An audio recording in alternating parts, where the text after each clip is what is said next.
Mathura refinery नगर township का STP plant in दिनों refinery और आसपास के क्षेत्र में चर्चा का विषय बना हुआ है। कारण है एसटीपी प्लांट में अव्यवस्थाओं का फैलना। लंबे समय से इस ओर ध्यान नहीं दिया गया है। पूर्व में यहाँ कीटनाशक दवाओं का छिड़काव इत्यादि भी किया जाता था, लेकिन अब कीटनाशक दवाओं का छिड़काव भी नहीं किया जाता और एसटीपी प्लांट में कार्य करने वाले मजदूरों को भी मजबूरी में बिना सेफ्टी उपकरणों के ही कार्य करना पड़ता है, जिसकी शिकायत मजदूरों ने पूर्व में टाउनशिप स्थित संपदा कार्यालय में भी की है, लेकिन इस ओर किसी भी अधिकारी का ध्यान नहीं है। सबसे बड़ी हैरानी की बात तो यह है कि टाउनशिप में लगा हुआ एसटीपी प्लांट मानकों को ताक पर रखकर चलाया जा रहा है। एसटीपी प्लांट से निकले दूषित जल को बाद गांव के खेतों में छोड़ा जाता है, जिसकी वजह से पर्यावरण भी दूषित हो रहा है और रिफाइनरी क्षेत्र में बीमारियों का खतरा भी मंडराने लगा है।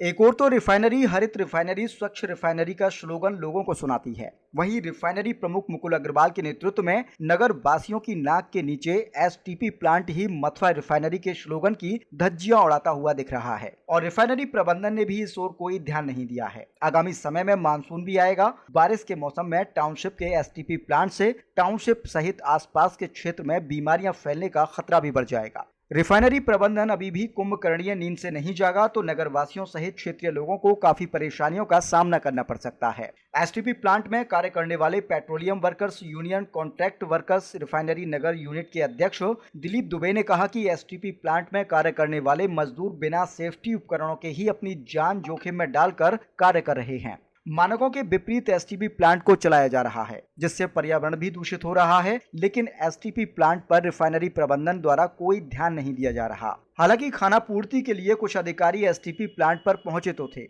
लेकिन वहां बने तालाब की दुर्दशा उन्होंने नहीं देखी। बाहर से ही प्लांट का निरीक्षण करके निकल गए। वहीं रिफाइनरी प्रमुख मुकुल अग्रवाल का कहना है कि मीडिया के माध्यम से एसटीपी प्लांट का मामला संज्ञान में आया है। इसके संबंध में अधिकारियों को निर्देशित किया गया है। जल्द ही एसटीपी प्लांट में चल रही खामियों को दूर किया जाएगा। इस संबंध में petroleum workers union contract workers refinery Nagar के अध्यक्ष दिलीप दुबे ने जानकारी दी। क्या नाम है आपका? मेरा नाम दिलीप कुमार दुबे है। मैं रिफाइनरी नगर टाउनशिप एसटीपी प्लांट पे कार्यरत हूँ ऑपरेटर के पद पे, और मैं पेट्रोलियम वर्कर्स यूनियन का रिफाइनरी नगर का अध्यक्ष भी हूँ। पिछले दिनों से जो अभी जी एक मामला चल रहा है एसटीपी प्लांट को लेकर, क्या ये लापरवाहियाँ बरती जा रही हैं? क्या ये मामला है जिससे प्रदूषण का बता रहे हैं कि एसटीपी प्लांट इन दिनों प्रदूषण को दूषित करने में है? हाँ, तो ये इसके संबंध में मैं आपको ये बताना चाहता हूँ कि पहले जो प्लांट की व्यवस्था बिल्कुल ध्वस्त हो चुकी है, बैठ चुकी है, और पहले जो गंदे पानी का वो शुद्धिकरण करके रिफाइनरी भेजा जाता था, अब वो व्यवस्थाएं ख़त्म हो चुकी हैं और डायरेक्ट पानी जो है रिफाइनरी लाइन से उन्हें भेजा जाता है। गांव ग्रामीण बाद में जो है कई जगह लाइनों को पंचर करके वो अपने खेतों में पानी लेते हैं। उनके खेतों की सिंचाई तो हो जाती है, लेकिन उनसे फैलने वाले बैक्टीरिया और वो कीटाणु, उसके संबंध में वो समझ नहीं पाते हैं। हमारे एसटीपी में एक तालाब बना हुआ है, जो तालाब पहले मलेरिया विभाग के कंट्रोल में हुआ करता, वो मलेरिया विभाग हमारे हॉस्पिटल से संयुक्त हुआ करता था, मथुरा रिफाइनरी हॉस्पिटल से। अब मलेरिया विभाग वहाँ से हटा दिया गया। पहले तालाब उसकी देख रेख में चलता था, स्वयं सीएमओ उसके समय समय पर दवाई का छिड़काव करवाते थे, जिससे कि उनके समझ में ये आता था कि टाउनशिप में फैलने वाली बीमारियां, चिकनगुनिया, डेंगू, मलेरिया, टाइफाइड, जो भी बीमारियां हैं यहाँ गंदे पानी से ही फैलती थी। और कुछ दिन पानियों में लार्वा डाल करके रखा जाता था, जो लार्वा मलेरिया के मच्छरों को खाता था। तो वो सब कार्रवाइयाँ पहले की अपेक्षा अब बंद हो चुकी हैं।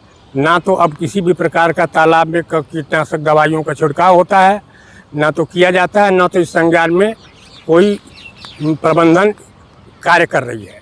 तो इस समस्या को लेकर आपने रिफाइनरी प्रबंधन से कोई संपर्क करने की कोशिश की? जी हाँ, इस संबंध में हमने 2 बार हमारी अपने कार्यकारी निदेशक श्री मुकुल अग्रवाल जी से बातचीत हुई थी।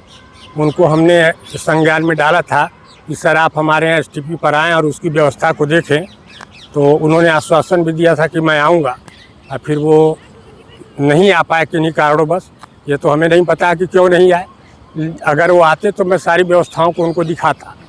और यहाँ जो दुर्व्यवस्था फैली हुई है, काम करने वाले कर्मचारियों को न तो सेफ्टी शू दिया जाता है, न गम बूट दिया जाता है, न किसी भी प्रकार का सुरक्षा उपकरण दिए जाते हैं।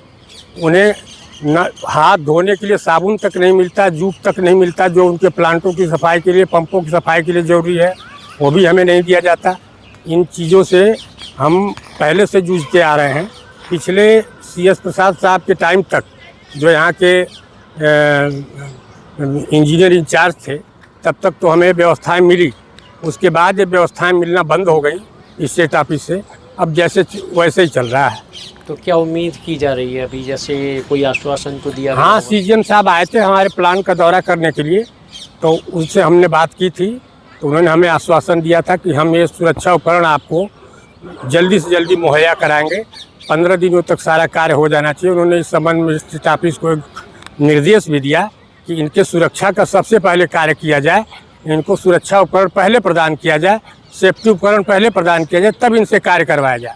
इस संबंध में उन्होंने स्टेट ऑफिस के प्रबंधक को निर्देश भी दिया, लेकिन अभी तक उस पर कोई कार्रवाई होती नज़र नहीं आई।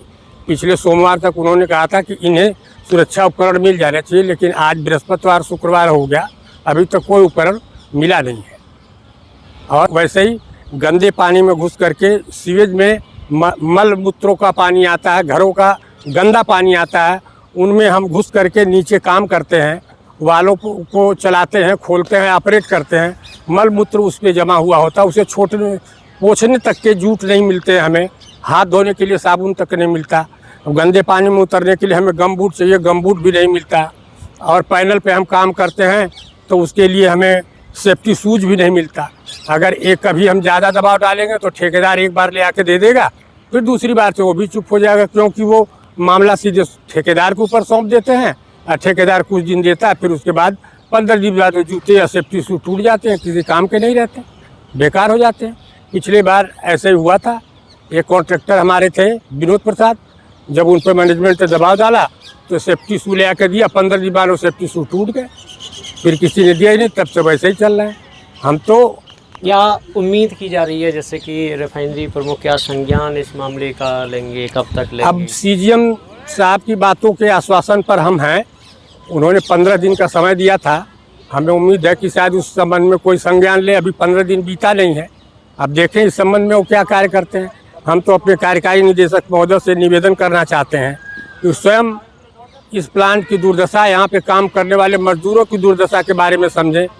जहाँ तक कि जो समस्याएं हमारे सामने हैं, पीने के लिए पेयजल की, शुद्ध जल की व्यवस्था तक हमारे यहाँ प्लांट पर नहीं है। जो हमारे कार्य करने वाले जो भी मजदूर हैं, वो बोतल लेकर के कहीं ऑयल क्लब से, कहीं एम्प्लॉयज़ क्लब से, कहीं स्टेट ऑफिस से पानी भर के पीते हैं, वो पीने का पानी मिलता है उन्हें। और व्यवस्थाएं तो ऐसे ही जर्जर पड़ी हुई हैं। शायद और बड़े अधिकारी इस पर संज्ञान लेते, इसमें कोई कार्रवाई करते तो बहुत अच्छी बात थी, लेकिन अभी तक इस पर कोई कार्रवाई हो नहीं रही।